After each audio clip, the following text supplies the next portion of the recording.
This is the J. Scott Outdoors podcast on Western big game hunting and fishing, brought to you by GoHunt.com Insider. Research faster, hunt more. Go to GoHunt.com/insider and join today. I'm your host, Jay Scott, and I live and breathe hunting and fishing, spending half the year in the field experiencing God's creation. I hope you'll enjoy hearing about our adventures. Guys, welcome to the J. Scott Outdoors podcast. Today we have a great episode with Chris Rowe of Rowe Hunting Resources, and we're going to do a two-part series on kind of the 2015 elk season in Arizona. And I had the fortune of having Chris with me up there during that 2 weeks, and I was up there for the month from September 2nd to October 2nd. I had a great 30 days and just really enjoyed elk and God's creation out there. And we bring up some interesting topics in this episode, and look forward to hearing your feedback as you hear it.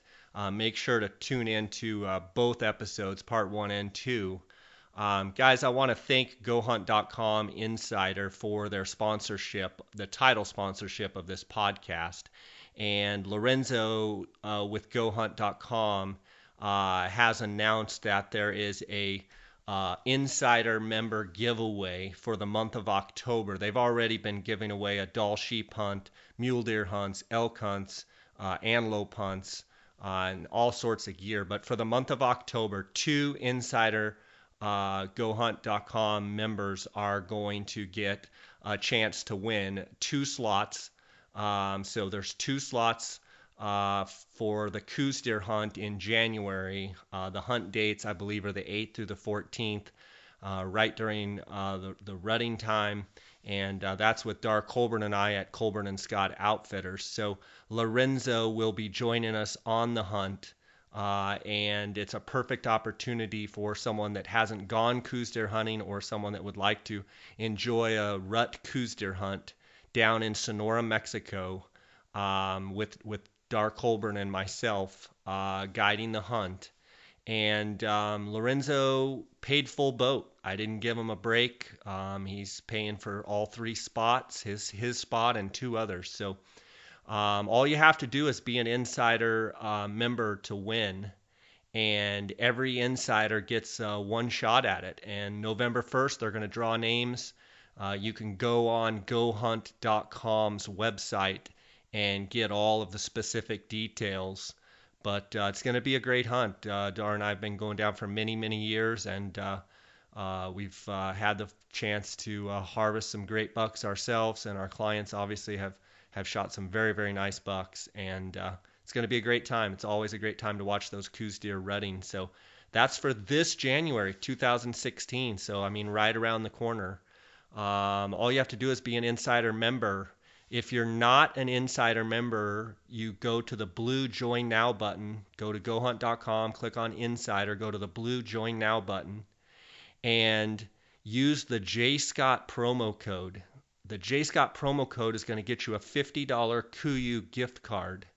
So when you sign up, you'll automatically get the $50 KUIU gift card that you can use over at KUIU.com and order some new gear.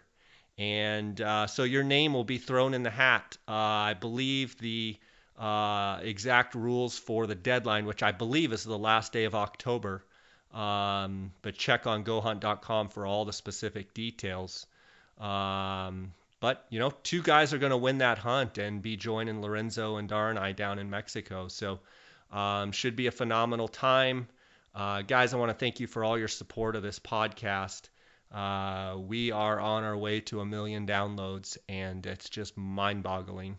And I want to thank you for all of the great support and all of the feedback. I appreciate all the emails, and you can send those to me at jscottoutdoors@gmail.com. You can follow along the adventures at jscottoutdoors on Instagram. That is the platform that I update the most, usually daily. And you can also go to J. Scott Outdoors Facebook, jscottoutdoors.com, and J. Scott Outdoors on YouTube. And we just got off 30 days of an elk hunt, and the raffle, Arizona Desert Sheep raffle hunt is is starting here in a couple days, and I'm looking forward to getting out and chasing some sheep around. So, guys, again, thanks for all your support. I want to thank GoHunt.com for their sponsorship, and make sure you get in on that Coues deer hunt. Also, thank you to DeadeyeOutfitters.com. They make great hunting T-shirts, apparel, hats, and what have you.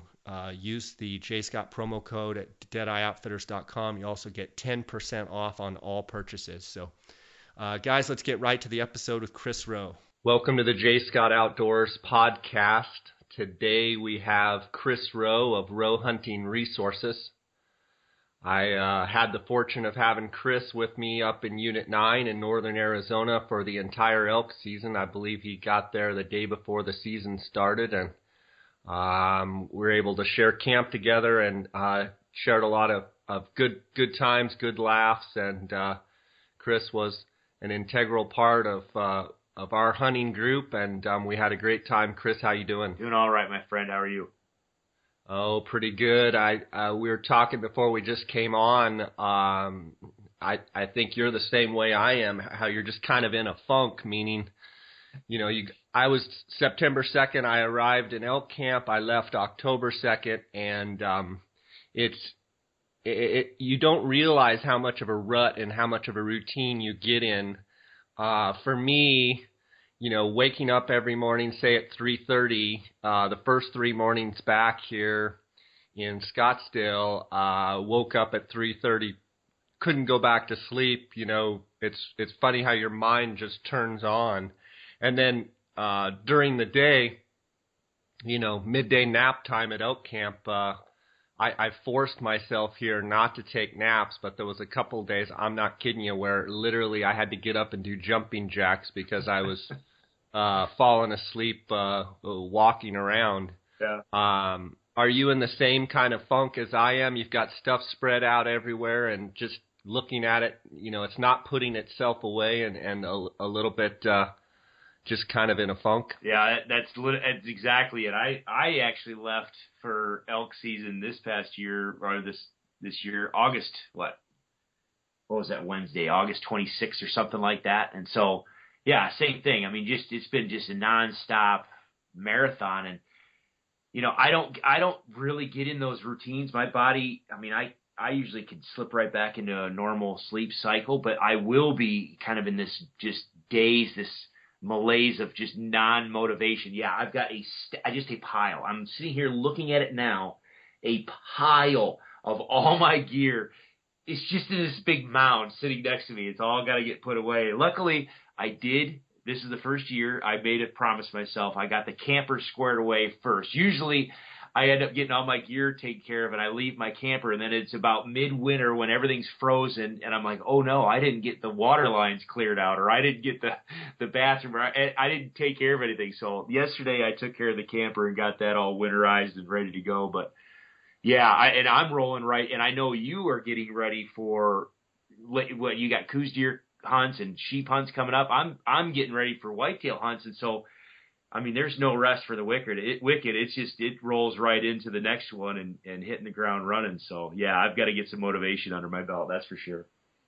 So when I got home, I took Dar's little trailer this year up to Unit 9, and when I drove into Scottsdale, I actually brought everything here to my house first and basically unloaded the whole trailer on my wife's right inside our entry in the living room floor, because that was the closest and easiest way to get everything from, I had a little bit of shell shock. I was, coming out of Unit 9, 75 degrees, beautiful, and got down here and it was like 105. I'm out there 3 in the afternoon and the trailer just sweating to death. So I unloaded everything in my wife's living room, which she was very thrilled about. And that's why I'm laughing. And then by the end of that whole session, I told her, I said, I have till Sunday night at 5 to have this all cleaned up. And she just kind of looked at me like, you're out of your mind. And 'cause none of that stuff is stinky or dirty or anything. No. Yeah, so all day Saturday, I basically, so then I ran the trailer back to Dar's and then came home and was just kind of in a lethargic state. And watched college football on Saturday, and my wife just kept literally having to take a new route around the pile to her room. And she kept looking at her watch like, is it Sunday at 5? Exactly. Every time she walks by, she gives a sideways glance and, ahem. Yeah, and I mean, a mound. I should have taken a picture of it. It was, I mean, there could have been small children in there, and you would have never even seen them because it was so high. And you never hear them either. They'd be buried. Yeah, they'd have been buried. So we get home from church on Sunday. Of course, the Cardinals are on, so I'm watching the Cardinals, and about 2 o'clock, I'm sitting there going, you know how it's like a kid not wanting to do his homework. Finally, I start getting over there while I'm watching the Cardinals game, and got the pile done by 5. But, I mean, it was like 4:59 and a half, and all of a sudden the last little piece went, in its place. Nice. Yeah, well, so and that's the same thing where I'm sitting here. We share, Kelly and I, my wife and I share office space, and so the hunting, my half of the room is quote unquote the hunting side, and her half is the business side, but she's got to look at it, so it's all the same stuff. Yeah, it's funny how, you get home after being gone for a month, and, my wife's in her routine, and, here I am over there, snoring and everything else. She's probably thinking, good night. I wish you'd be gone another month here. But exactly. Shifting gears, I want to start and ask you about your Colorado hunt. After we did our last episode, you had scouted out a bull in the high country, and you were able to go back for the season and harvest that bull. I wanted to have you tell me a little bit about that process. Yeah, I'll tell you, I feel extremely fortunate because where I hunt in the high country for our high country camp, it's an area that's usually pretty good. The problem is and you'll hear people talk about something they call the pre-rut move, and not all elk populations will do it. I think more do it than what people think. But regardless, in the high country especially, elk spend their summers in one area and they spend their winters in another area. And in the fall and in the spring, they're somewhere in between. And depending on what the moisture and the food is and everything, they can stay and linger in one area or another. But regardless, they're going to move. And so my high country camp usually has a good number of cows and calf groups, or cows with calves up in the summer range, and then there will be some bulls in that area, or at least nearby. But every single year they move out of that area anywhere between the last couple days of August to the first couple days of September. And so Colorado season actually fluctuates. We start on the last Saturday of August and then run to the last Saturday of September. So our season actually fluctuates plus or minus a week. So some years may start like August 24th. Some years we start August 31st. So even though our calendar changes, I talk about this all the time, the elk don't. They don't have a calendar. They just run off of photo period. And so on these years like this year where we kind of started late, I only have maybe a couple days of really the ability to capitalize on whether or not those elk are going to be there and if the bulls are going to be there. And so, like you said, yes, I went up there this summer before season and did a little scouting just to see if there was anything worth going in there for, and this is a longer conversation for maybe another day, and we talk about, getting ready for high country hunting, but my brother was coming out this year. And he's from Virginia, so right on pretty much on sea level. So I really wanted to scout the high country for no other reason other than find, is there a bull worth going in here after? I mean, if there really wasn't, then I wasn't going to bother trying to get my brother way up at 12,000 feet. I was just going to go to an easier area.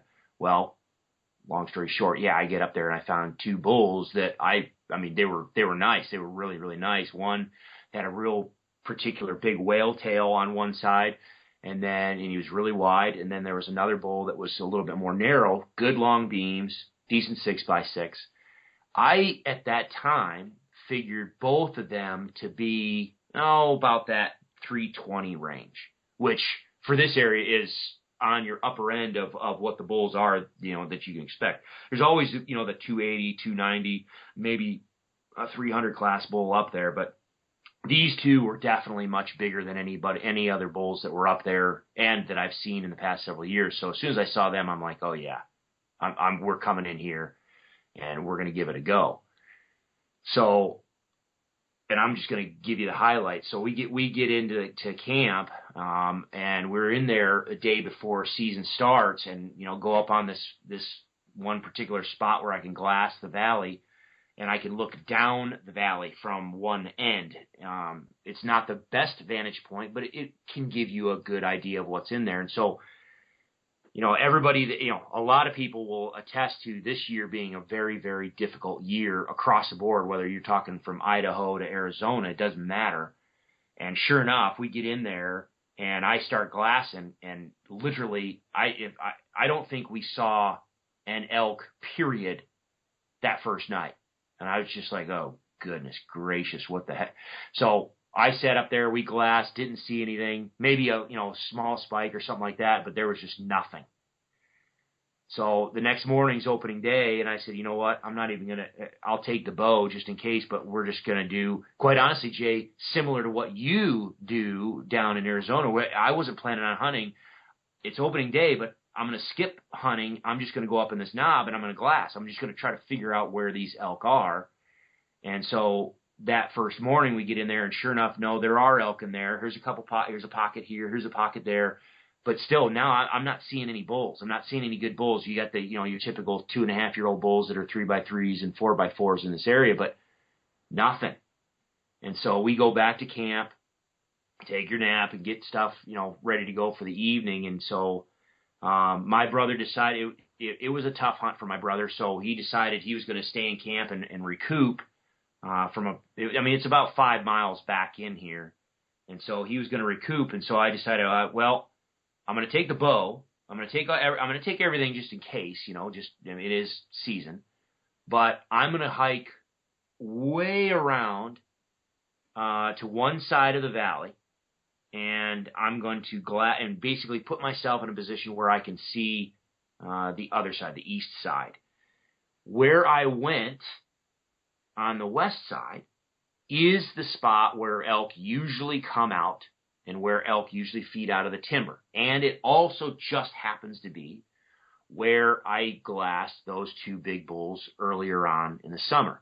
It's a spot that just always has elk activity on it, but more importantly, it also gives me a great vantage point to look across the valley into two small little, you can call them avalanche chutes, but really they're just little drainage, little kind of side basins that you just can't really look into from our original vantage point. So it's an hour and a half hike around from camp. And so I headed out, got there, and again, did the exact same thing. I was getting ready just to sit and watch and glass and figure out who was coming out. And I get there, and sure enough, there's a few bugles. Very, very light, very, very weak, down in the timber below me. And it's a steep enough valley that it was very difficult to tell which side of the valley they're on. You just hear the bugles down in the timber. And so as the sun goes down, it clears the horizon behind me, which is the mountain. So I've still got an hour and a half of legal shooting light, but the sun is gone behind the ridge. Elk start moving out, and sure enough, boom, across from me, here's a really good bull, really nice 6x6. He's got a group of cows, and he's just heading out. He's bugling, and he is when I say heading out, anybody who's watched cows or a bull with his harem, and they decide to go from point A to point B in a quickness, that's what this group was doing. They were leaving that valley. They were heading out, and he was just bugling as he goes. So I'm sitting there thinking, well, great, there's a nice 6x6, and he's leaving. I know where he's going, but that's like picking up moving camp and doing a spike camp. There was no going after that bull at that time. And then sure enough, here's the second bull comes out in the other little basin, and he's staying put. And as I'm looking at him, I'm thinking that looks like the bull I saw preseason, the narrower 6x6. And I'm thinking, well, okay, that's promising. So he's still here. But where's the bull that had the big whale tail that I wanted? Well, again, I'm just sitting there watching them. They're just very few bugles, either, just around. So I'm sitting there watching. And again, where this bull, the nice 6x6 that I'm watching is, it's not something that I can bomb in, like you said, Jay, fix bayonets and go.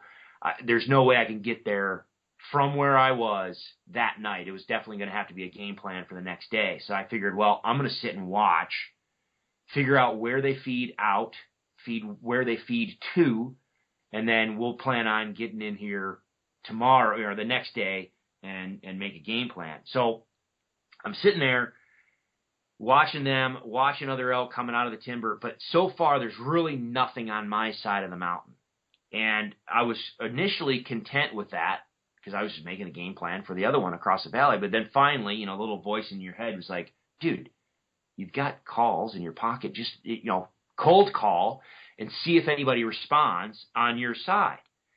So, and I think this is something we can talk about too here a little bit, but this is the first year that I used Steve Chappell's signature series calls, the matriarch and the trophy wife. And so I pulled the matriarch out and made a few lost mews, like I talk about lost mews to make that initial contact. They were bugling, but I could listen and I could hear that they were not responding to one another. So when one bull bugled, the next bugle was not in response to the previous bugle. It was just they were just bugling on their own, and it really seemed like they were bugling in response to just trying to find cows and just making their presence known. They really weren't fired up and bombing out at each other. So I decided I'm not going to use a bugle. I'm going to use a cow call and just use a lost mew and maybe some long mews and just see if I get a response. Well, maybe it's because I was tired, maybe it's because I wasn't focused or whatever, but here I am on the open alpine. I'm standing in front of a little patch of willows, but I mean, literally I'm in the middle of nowhere. Make a couple calls, no response. Make a couple calls, no response. I look to my left, I look to my right, nothing. I make a couple calls, I look and oh crap. And literally 20 yards down the hill pops up out of this steep chute is this 4x4, and I mean he's just standing there, boom, looking at me. And luckily I had my ASAT leafy suit top on, and so I blended in perfectly with the willows. So he had no idea where I was, and he just literally walks up out of that chute and walks to within, I think, 15 yards and finally swings downwind and gets my wind and turns around and boom, he piles back down into the chute he just came from. And so I'm thinking, well, okay, that was A, I'm happy that there's elk here, but B, that was stupid, Chris. You're not, if you're going to sit there and call, make sure you're in a position that you can at least, do something if something shows up. So I'm sitting there like, okay, I need to get serious. There are elk on my side of the mountain. I've still got plenty of time, so I need to kind of take a moment and rethink my situation here. And sure enough, I found some other elk. I decided to glass them. Here's another group of elk. I glassed them, and right down below me, right where that little bull came from and right where he went to, here's this tiny little squeal. Just tiny little squeal, what most people would classify, as a spike bugle. And to be honest with you, for me, I just sat there. I was like, well, that's probably that little guy that I just called in. And so I kind of dismissed it. And so I'm glassing, watching some new elk coming out of the timber. There's just cows and calves and, women and children. And all of a sudden, I hear another bugle, the same little squeal down at the bottom of the hill. But this time, it was followed with it was a short and weak chuckle. But you know how, and I think you know what I'm talking about, Jay, is you can hear that depth. You can hear, it's not just you hear that, just that real deep, breathy, chesty sound. Baby got back. Yeah, and so I hear this chuckle, and instantly now, there's no question. I go from, I don't even know what screwing around mode to, I need to get serious. That's not that little 4x, that's not a 2.5-year-old bull. That's a mature bull. And I'm thinking, or at least an older age class bull. And I'm like, Chris, you need, and that's right down below me, right where that little 4x4 went. And I'm thinking, I need to get serious. I need to get serious right now. And I look at my situation. My wind is going from my left to right. Now, imagine, if you will, the valley is running perpendicular to me. So it's running left and right of my field of view. And it's just steep. I mean, stupid steep down below me. It goes down. How far? How far to the bottom? I'll bet you pushing 1,000 feet to the bottom. Okay, so big canyon. Big valley. And I'm up on the top of it, up in the Alpine, okay? And literally right in front, and I'm on a steep slope, or steepish slope, and it goes down in front of me about 50, 60, 80 yards, and then it just drops off to the face of it. I mean, it's timbered, but it is steep. And so that little lip, you know, I talk about the doorway all the time. That little lip, that's where that little 4x4 popped out. I'm thinking, whatever's down there, again, remember, this is a spot where elk typically come out to feed up into the Alpine. So I'm looking, I go, if there's an elk down there, they're going to be coming out of here any minute. And I look off to my right, down the slope and to my right, about 80 yards, there's a little knob. There's just a little tiny point that kind of sticks up. It's got some good cover on it, but it's also a spot that allows me to see to my left and cover that steep slope where things come out, but it also allows me to see to my right, down into this kind of little bottom, this little basin. There's a wallow in there. I mean, it gives me a good vantage point, and it puts me centrally located where elk used to normally come out of the timber. And so I did. I just grabbed all my stuff and made a mad dash down the mountain to get there. I get into that spot. Now, I have my camera and everything with me. The problem is this year I didn't get, I'll tell you here in a second. I had the camera. I did not have time to turn it on, and I'm kind of glad I didn't. And the reason why is because I got down to the spot, dumped my pack, got an arrow knocked, ranged a couple spots just to see where things were around me.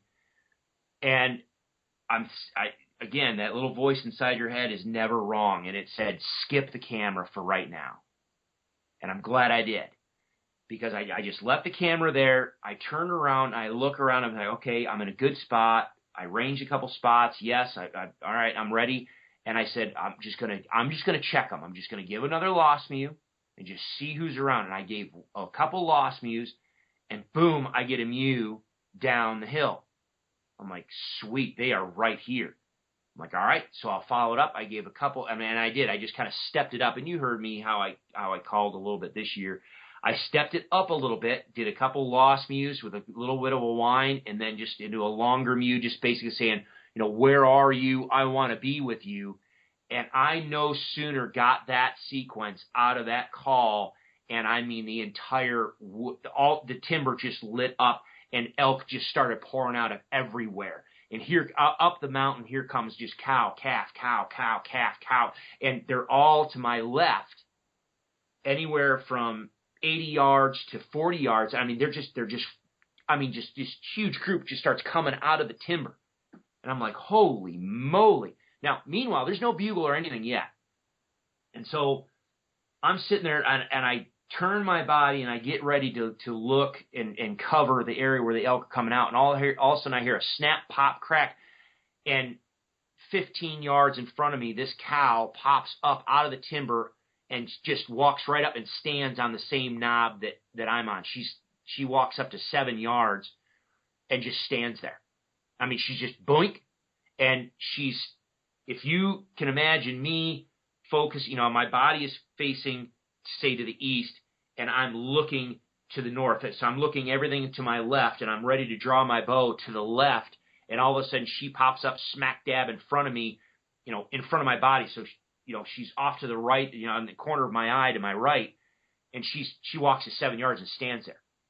Now, the wind is still good, but she is point blank. I can't move. I can't do anything. And so I'm frozen, wondering what this cow is going to do. Meanwhile, I'm thinking, if there's any other bull that comes out or whatever, there's no way that I can draw this bow, not with her being there, because she's going to spook. Well, again, I'm not running the camera, And I think if I was running the camera, I would have never killed this bull. However, I wish I had the camera running, because the behavior that unfolded from that point on was just absolutely incredible. She's sitting there staring, looking for me, looking for the cow that she heard. And all of a sudden, and again, super steep down below her, all of a sudden, through the trees, down off this lip, down off this bench, I see just the fifth and sixth. There's just the fork, the last fork of an antler go through the timber. And as soon as I saw that fork, I was like, that's a shooter. And in this area, I am not picky. If a 260, 270, 280 class bull, if it's a 6x6, if he's as long as he is a 4.5-year-old bull or older, it's dead. So as soon as I see this fork come through the trees, I'm thinking, down below that, I said, that's a shooter. That's a shooter. And it disappears. The cow looks down the hill, and then all of a sudden, out of just this dark abyss walks this bull. I mean, he clears and comes up this chute, and I mean, he is wide, he is tall, and he turns his head a little bit, and there is that whale tail that I found earlier on, and that's the bull. I mean, that's him, and he is coming hard up that chute, and what he's basically doing is he's swinging around and rounding her up and kicking her back to the group. And I'm thinking, he is going to walk he's going to walk right into me. And he starts coming up that slope. He pauses, and he looks at that cow. He just kind of does he just basically lays his rack back, as, just telling her, from visual body language, he tells her, you need to kick your butt back to the group. She drops her head, does a bunch of submissive chewing. Her ears go down, her head goes down, her shoulders drop. She's submissive, chew, chew, chew.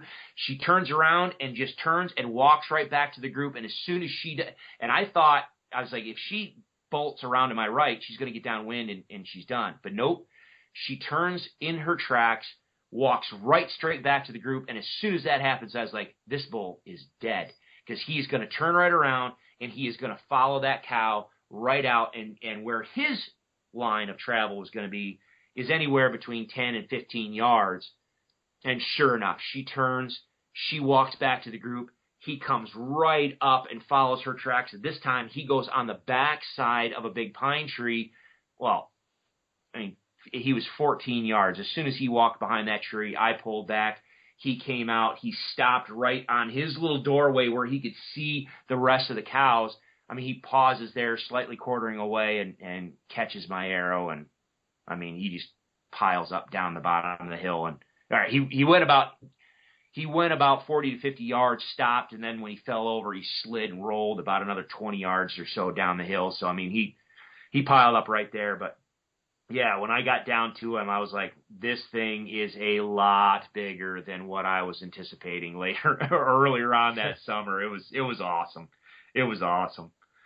So that's great. And then, so once you recovered him, did you work on him all night, or did you go back and get your brother, or what did you do at that point? Well, it's kind of funny.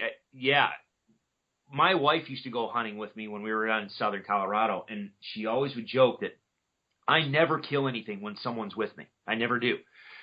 So she would go for days and days, and we wouldn't see anything or wouldn't get anything or whatever, and she'd decide to take a night off. I would go by myself, boom, whack-a-mole, done. I'd fill my tag. Well, the same thing here. Here's my brother. He's in camp. It's opening day. He decides not to come with me. I kill a bull. I'm like, hey, you got to be kidding me.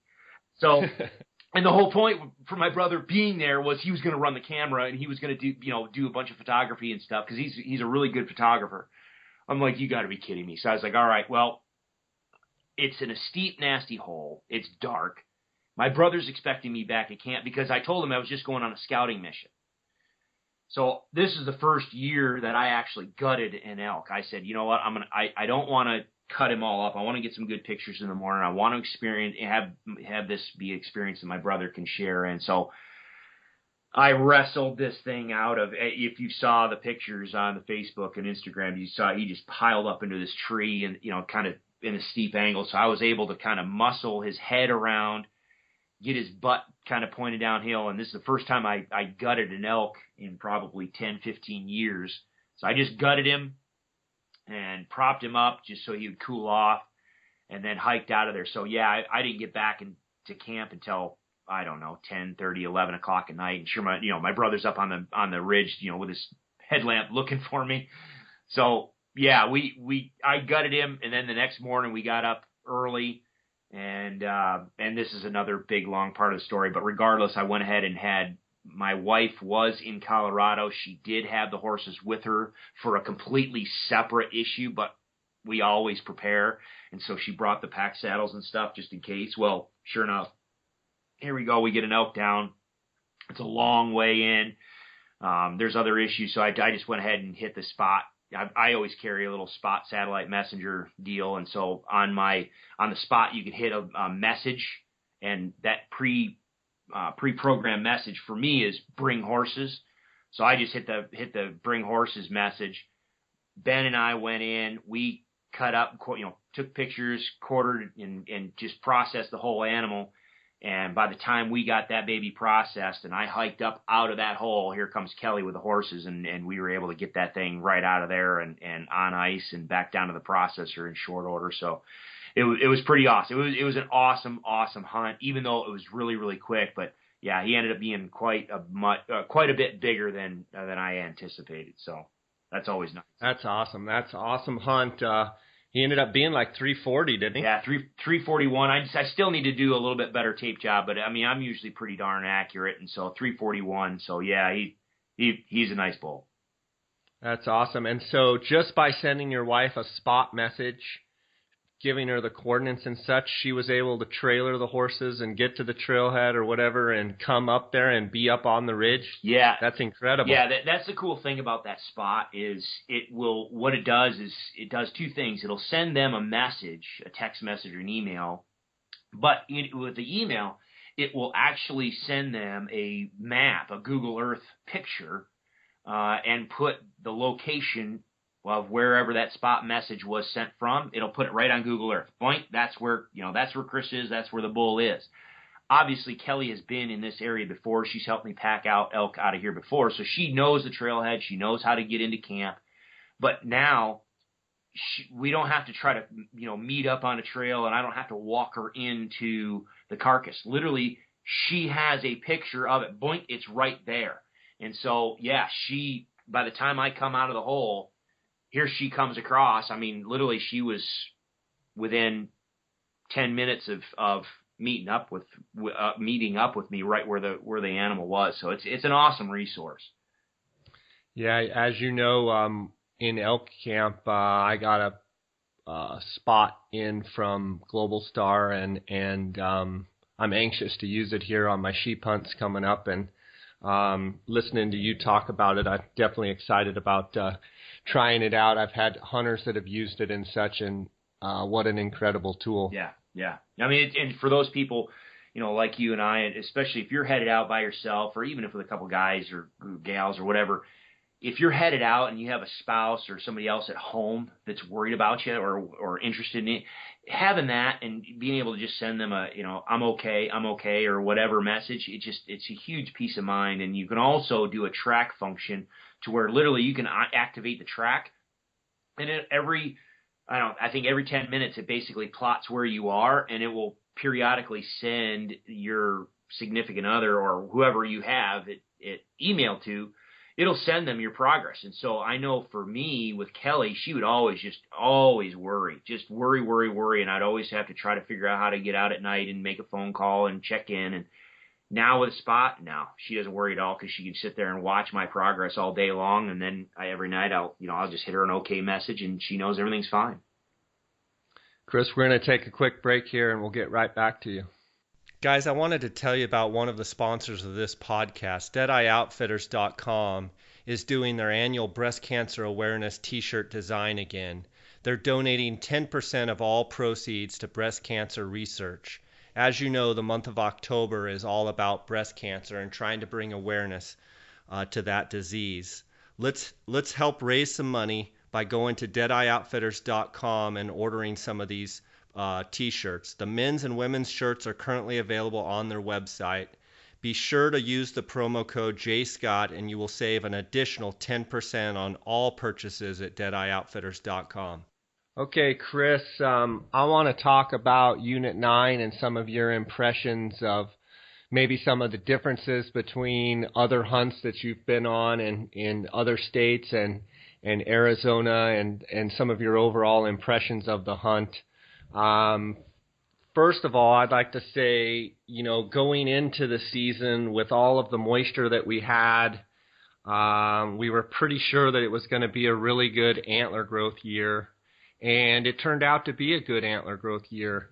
One of the things that I thought was we were going to have a very, very intense rut, and I thought it was going to be one of the best bugling years that we've had in a long time. Now, I was only in Unit 9, and I've already talked to a bunch of other guys, Craig Steele and Lee Murphy, and a bunch of other friends that were in different units, and it's interesting how what we perceived in Unit 9 turned out to be pretty widespread across Arizona.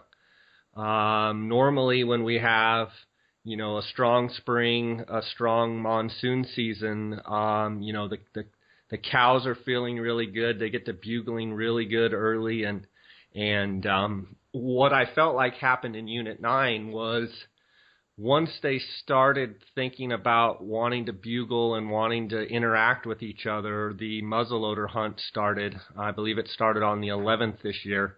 So just about the time the elk, started to want to start, moving around and being vocal, the pressure moved in.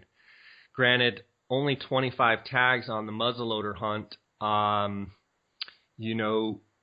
The thing about the 25 tags is most camps had, 8 or 10 or sometimes even more people in camp.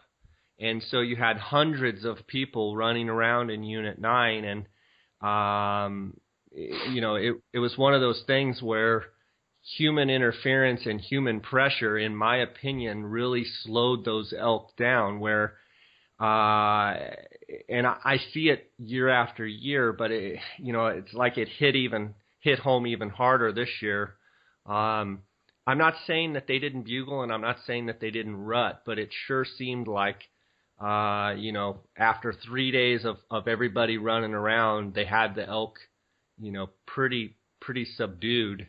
And I have to learn this lesson every year that once they feel pressure, they shut up for quite a while. And then that transitioned into the archery season. And, I think the later dates in Unit 9 helped the bugling out, but it never did seem to just fully come uncorked. And, I use the term meatball, a meatball of elk. I saw a few days where there was kind of a meatball, 6, 7, 8, 10 bulls, kind of frenzied up and all bugling. But usually I've seen in Unit 9, like in 2012, every single day of the last week, it seemed like there was just big meatballs of elk. So my question to you is, what did you notice from an outsider's perspective? Well, the pressure, number one, granted, I've only been down there a handful of times over the past 5 years. 3, 4 times. Anyway, 3, yeah. So I don't have as much longevity as you guys do that have been there for a long time. But yeah, number one, this year seemed to be excessive in my memory anyway. I don't remember ever being as bad as what I saw this year. Is, like you said, the number of people down there, not only to hunt, but just helpers, people out there in the field going around and helping the other hunters. And we're guilty as charged. I obviously, you had your hunter, and I was out there trying to help, and we had a couple other guys come into camp and help as well. But I also saw, it seemed, and again, this is my perception, I'm not trying to crucify anybody, but it seemed like there was kind of a desperation in the air, and it seemed like some of these other people that were helping in a way that was more along the lines of trying to interfere with other people. So, maybe they had there was game cameras. I mean, there were every water hole, rather than a game camera on a few key water holes, it seemed like every single water hole and every natural wallow not only had one game camera, but it had 5 game cameras on it. And people were just constantly going in and checking cameras. But you and I noticed that there were a lot of guys, if you're going to go in and check a game camera, in the middle, say 10 o'clock to 2 o'clock or noon or whatever, in the middle part of the day where you might not have a lot of activity, that's one thing. But it seemed like there was a lot of guys going in prime time. I mean, like first light when there should be a lot of activity, they're driving down roads and they're going in and checking water and they're checking these game cameras, or right in the evening when the elk should be moving, or early afternoon or whatever when the elk should be moving and maybe going to water, they're going in there to check game cameras and tooling around places during prime time where you're like, any reasonable individual who is hunting and wants to kill an animal would not be doing that. And so you're right. The pressure was absolutely insane this year, number one. But number two, the other thing that I saw, and you and I talked about this in camp a little bit, is it seemed that there is again, anybody who's listening to this has a long history in Unit 9. Just take it with a grain of salt. This is just my initial reaction. But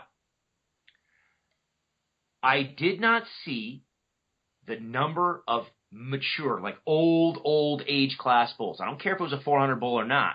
I've got video footage in previous years of 8, 10-year-old bulls that are, non-typical or busted off or just funky, weird bulls that no one would want to shoot. But you can look at their body condition and their body composition and go, that's a really old bull. I didn't see a lot of really old bulls. What I saw this year was a pile of your 320 to 330 to maybe 340 class bulls. I mean, they were a dime a dozen. And there was just a pile of all the same age class bulls in there. And rather than one big, 10-year-old bull that had 20 or 30 cows and a bunch of satellite bulls, what I saw a lot of this year was, one bull, 4 cows, one bull, 5 cows, one bull, 4 cows, one bull, 6 cows, one bull, 3 cows, one bull with a cow and a calf. And to be honest, that is what I have seen as a shift in Colorado and some of the areas that I hunt. We now have a different age class structure where we have a whole pile of bulls that are all equal. They're all equal stature. They're all equal body size. They're all equal body composition, to where there's really no clear dominant bull versus subordinate. No, they're all the same. And so rather than fight and just get, just be competing with one another constantly, they just take a handful of cows and they're happy with them, and they say, I'm going to take my girls and I'm going to leave. I'm just going to go to some little secure little hole that I can find. I'm going to go in there and I'm going to shut up and I'm just going to be content. And I think that also kind of compounded what we saw in regard is we didn't, like you said, the meatballs. We didn't get those just big bugling frenzies. There was a couple times, but I think the reason why we had those, little flash in the pan issues is because there was probably a cow coming into heat. And all of a sudden, here's another bull that got too close to another bull, and all of a sudden there's a bugling frenzy, and it literally might be a bugling frenzy for that evening. You go back in the next morning, and it's dead. And it's dead. So I think, and if you don't, I know I've been rambling, but one other thing that I will say that was a difference this year that seemed to be a very, very pronounced difference was you had to be out there at 4 o'clock in the morning listening in order to figure out where those elk were. And that's a legit 2 to 2.5 hours before the first light, the first little turquoise or, pink in the horizon. You had to be out there 2 hours before even the first hint of light to hear them bugling occasionally, not a lot, just occasionally. You'd hear them talking, because as soon as there was that first little bit of turquoise in the horizon, they were done. They were done bugling, and they were already heading into their bedding area. So if you didn't know where they were headed, you were going to have a tough time figuring out where those bulls were and getting on them and getting close. So yeah, it was definitely an interesting year there this year. And I think that behavior is pressure. I think they they're going to bugle all night, and then as soon as it's just barely starts getting light, they know that the cavalry is coming, and it's like, okay, let's head to the trees, and then we're going to kind of be quiet because we know that they're after us, and and it's probably not. They obviously don't have that thought process, but the instinctual, they're going to head to the trees early. There's so much here to talk about. One thing I want to bounce back to is the trail cameras. And I was fortunate. My friend Monty Parsons lives there in Tucson. He had a tag this year, and Monty's just a great guy. But all summer, he ran 47 trail cameras, and he continued to run them throughout the whole season, as well as friends of mine, Stephen Vos, Blaine Ruddy, Steve Chappell ran camera, a bunch of guys, the Mullins guys, a bunch of guys were running cameras. And one of the things, I was fortunate, a bunch of those guys are all my buddies, and they showed me a bunch of pictures throughout the summer and velvet bulls, and a couple interesting things that I saw with the trail cameras was how much we talked about it in previous episodes before this season, how much elk actually move. And in my opinion, like I've said before, I've taken some criticism for it, but I don't really care. Velvet trail camera photos are for nothing but getting fired up about the season, taking an inventory of what's there. But then once the season starts, once the pressure hits, once they shed their velvet, they move into their rutting grounds. And if you don't have cameras running, say starting September 1st on, all of that velvet stuff is completely meaningless. And to solidify that point, Monty, being my friend, showed me a bunch of pictures of little bulls, big bulls, medium bulls, whatever. But the interesting thing is he had a hit list of 25 bulls, okay, that were, say, his top 25. Once they turned hard antlered, once their antlers got hard, he physically only saw with his own eyes one bull out of his top 25. I believe 2 out of his top 25 showed up on camera. So, with that, Jay, let me, and I don't mean to interrupt, but just want to clarify. 2 showed up on camera the rest of September. Right, and not even at the same location. They ended up moving from one area to another area where he had cameras.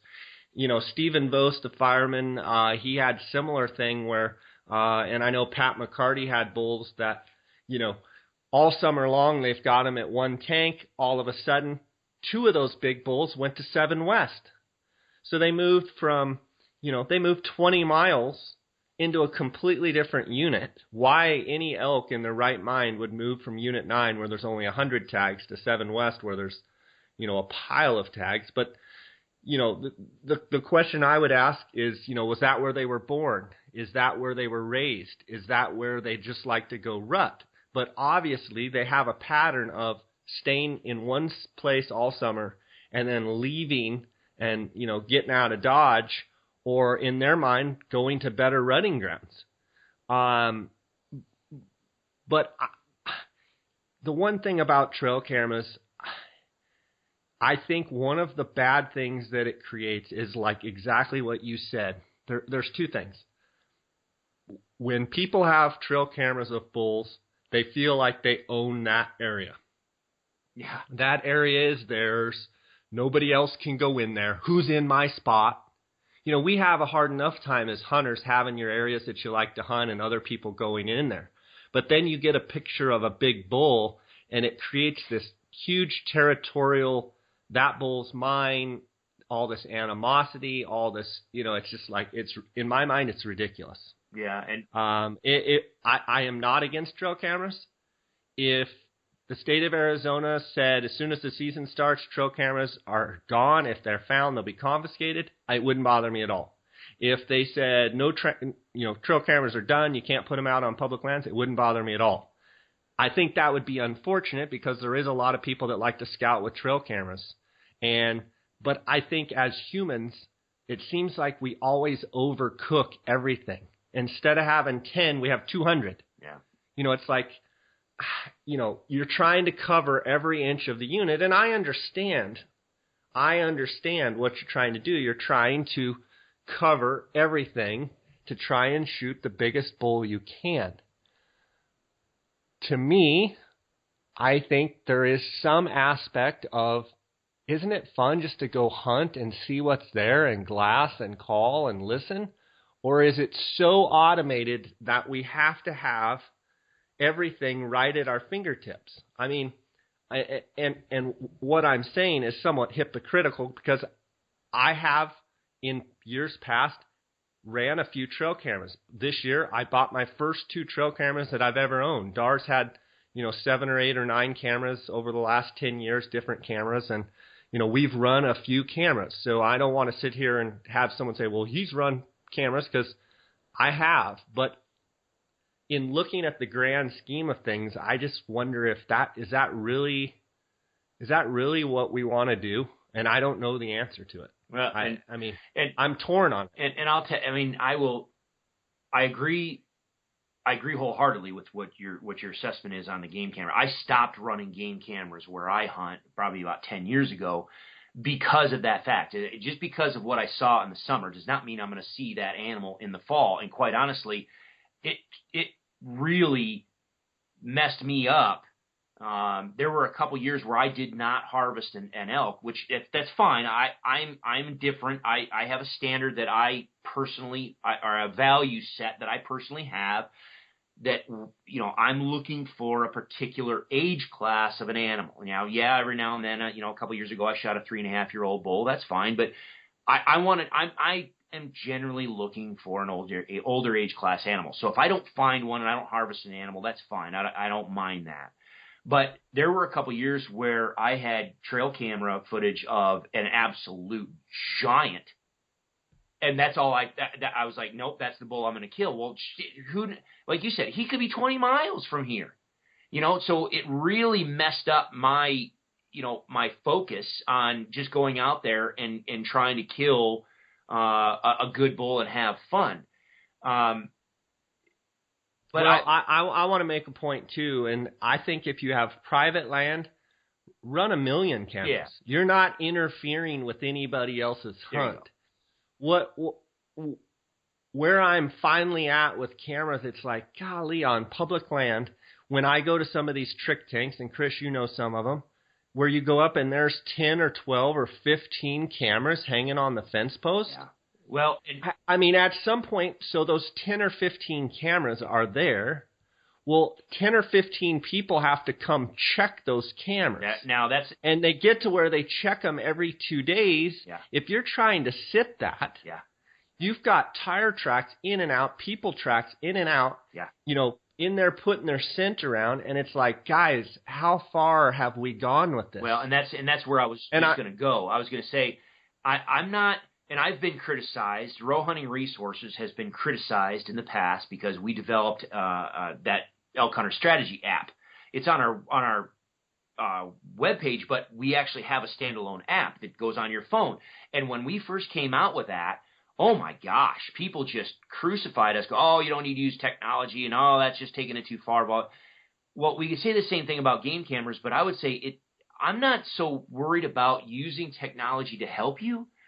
But it's how you use that technology, and then what the result of how you use that ends up being. And what I saw in there is I don't mind the fact that there's a bunch of game cameras on there. For instance, let me segue to make my point. They make game cameras now that are cell phone activated, which means you don't have to physically check that camera. It will literally send you a text message with a photograph of what came up in front of that camera. There are a lot of people that go, "Oh my gosh, that's too much. That's taking technology too far." Well, in this case, quite honestly, I wish every single person that ran a game camera down there had one of those cameras, because they would never ever have to go into that water tank or that stock pond and check it. You would have much less disturbance on that site than you would if you had a cell phone camera. The problem that I saw is and I really think, and you and I talked about this before a little bit, is, and we could, I mean, geez, OP, you want to talk about a controversial topic and diving in, but with social media and outfitters and the competition that there is for the grip and grin, and everybody wanting to be, obviously, Unit 9 is about, or used to be about, killing the biggest bull that you possibly can, and it was legit 380 to 400 inch plus bulls. I mean, that's what Unit 9 was about. And what I saw this year that I thought was disappointing was it really seemed like this year turned into combat bow hunting, you know? And I think it had to do with muzzleloader season started first, and there was all that competition, and all that activity, and it put the elk in a silent mode and a nocturnal mode. And I think when bow season hit, I think there was a desperation in the air that I think, you know, whether it was the technology, whether it was using ATVs and side-by-sides, whether it was using their assistants and running into places, but it just seemed like there was a desperation in the air where it was like, I don't care what I do to impact someone else. And quite honestly, I might purposely go in to impact someone else as long as I get mine. And that seemed, for me, this year, it seemed much worse than I've ever perceived it in the years before. Yeah, I think you're right. Chris, we're going to talk about more of this stuff here on part 2 of this episode. I want to thank the listeners for listening. Chris, I want to thank you for being on with me here, and I look forward to talking to you in part 2 of this episode of the 2015 elk season recap.